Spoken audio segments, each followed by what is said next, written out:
देखो जितने लोग भी हैं, जितने बंदे भी किसी भी पर्टिकुलर एग्ज़ाम की तैयारी कर रहे हैं ना, कुछ चीज़ें हैं जिनको आप अगर ध्यान रखोगे तो आपकी तैयारी और बेहतर होगी और चांसेस हैं कि प्रोबेबिलिटी परसेंटेज ऑफ चांसेस बढ़ सकते हैं किसी भी एग्जाम में सिलेक्शन के, खासकर सरकारी नौकरियों की तैयारी में। मैं 100% तो गारंटी नहीं दे रहा हूँ कि इसको फॉलो करोगे तो हो ही जाएगा, और ये इंडिविजुअल पे डिपेंड करता है। किसी को फॉलो करना है करे, किसी को नहीं करना है नहीं करे, बट किसी के काम आ जाएगी चीज़ें तो मेरे को तो दिल से खुशी होगी जरूर। तो क्या चीज़ें मैं मतलब जनरल क्या क्या चीज़ें करूँ, सबसे पहली बात ये है ना, आपको चूँकि 2-3 साल तक लंबे समय तक तैयारी करनी है तो आपको अपनी पढ़ाई को थोड़ा इंटरेस्टिंग बनाना पड़ेगा। अब पढ़ाई को इंटरेस्टिंग कैसे बनाना है ये तो आपके क्रिएटिव माइंड पे डिपेंड करता है। आप किसी भी तरह से बना सकते हैं। आप ऐसा भी कर सकते हैं, कुछ टाइम आप नोट्स पढ़ रहे हैं, कुछ टाइम टेस्ट सीरीज दे रहे हैं, कुछ टाइम में क्वेश्चन सॉल्व कर रहे हैं, ये सारी चीज़ों का कॉम्बो लेके, या कुछ पिक्टोरियल फॉर्म में चीज़ों को पढ़ रहे हैं, नोट्स पढ़ रहे हैं, ऑनलाइन पढ़ रहे हैं। फाइनली आपका जो अल्टीमेट एम है वो फुलफिल होना चाहिए। आपका सिलेबस कवर होना चाहिए, आपका रिवीजन होना चाहिए, क्वेश्चन प्रैक्टिस होना चाहिए। तो इससे हमारा माइंड और मन चीज़ों को अडॉप्ट करता है, नहीं तो फिर बोर होने लगता है एक लिमिट के बाद। दूसरी बात, आप जो भी टाइम टेबल बनाते हैं ना, प्लीज़ उसको लेकर रिजिड मत रहिए। मेरे को डेली 8 घंटे पढ़ना है, एक दिन नहीं पढ़ पाया तो उसी गिल्ट में पूरा हफ्ता बर्बाद कर दिया। नहीं, इमोशनल ब्रेकडाउन के चक्कर मत पड़िए। लड़कियाँ लड़कों के चक्कर में ज़बरदस्ती लव लाइफ को लेकर इतना सीरियस मत हो। किसी दोस्ती हो गई यार। जो समय पढ़ाई करने का है, जो ज़रूरी काम करने का, प्लीज़ उस पर फोकस ज़्यादा करें।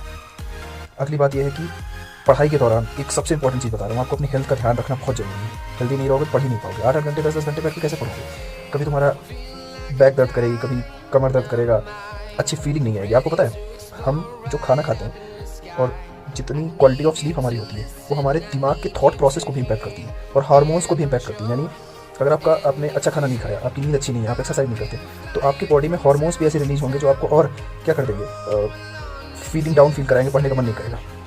ठीक है, तो हमारी पूरी ब्रेन की फंक्शनिंग इस चीज़ पर डिपेंड करती है कि हम लोग क्या खाना खाते हैं, कैसे अपनी हेल्थ और डाइट को फॉलो करते हैं, फिटनेस को फॉलो करते हैं। इसके अलावा सबसे ज़रूरी चीज़ खुद पे भरोसा रखना पड़ेगा, और जो प्रोसेस को तुम फॉलो कर रहे हो ना सिलेक्शन के लिए, जिन रिसोर्सेज को फॉलो कर रहे हो उन पे भरोसा रखना पड़ेगा। ठीक है, अपनी कमियों को पहचानो किसी भी तरीके से, चाहे टेस्ट सीरीज देकर पहचानो, और किन कमियों को दूर करना है जिससे सिलेक्शन के चांसेस बढ़ें। क्या चीज़ें नहीं करनी, अननेसेसरी टाइम यार देखो नहीं बर्बाद करना है दोस्तों के चक्कर में, ये सब बकवास है।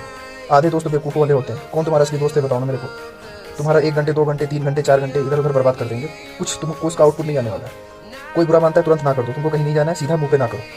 किसी फैमिली फंक्शन में नहीं जा पा रहे हो, किसी शादी में नहीं जा पा रहे हो, समाज में तुम्हारी कोई इज्जत नहीं है, कोई फर्क नहीं पड़ता, बाहर मिले। ठीक है, सिलेक्शन के पहले क्या था, सिलेक्शन के बाद क्या था, इसके बारे में एकदम नहीं सोचना है। ठीक है, जितने भी समय, और मैं तो ये तो बोलूँगा कि फर्स्ट और सेकंड अटेम्प्ट में पूरी शिद्दत के साथ तैयारी करो। उसके बाद फिर अगर सिलेक्शन नहीं होता है तो बैकअप ऑप्शन और बहुत चीज़ें क्या करनी है उसको भी एक्सप्लोर कर लेंगे। But first and second attempt of any exam you should give it very seriously, very फोकसली। Cut थोड़ा कॉम्पिटिशन में मेहनत तो करना पड़ेगा, लेकिन रिलैक्स होकर, शांत होकर, ईमानदारी से मेहनत करना है, प्रोसेस को फॉलो करना है, और क्या कमियाँ हो रही हैं उन पर ध्यान देना, और एग्जाम की नीड के अकॉर्डिंग हमको अपनी स्ट्रेटजी बनानी है और एक प्लान भी रखना है। ये नहीं कि बस पढ़ते जा रहे हैं, पता ही नहीं कब सिलेबस खत्म होगा, कब टेस्ट सीरीज देना है, कब रिवीजन करना है, पता ही नहीं।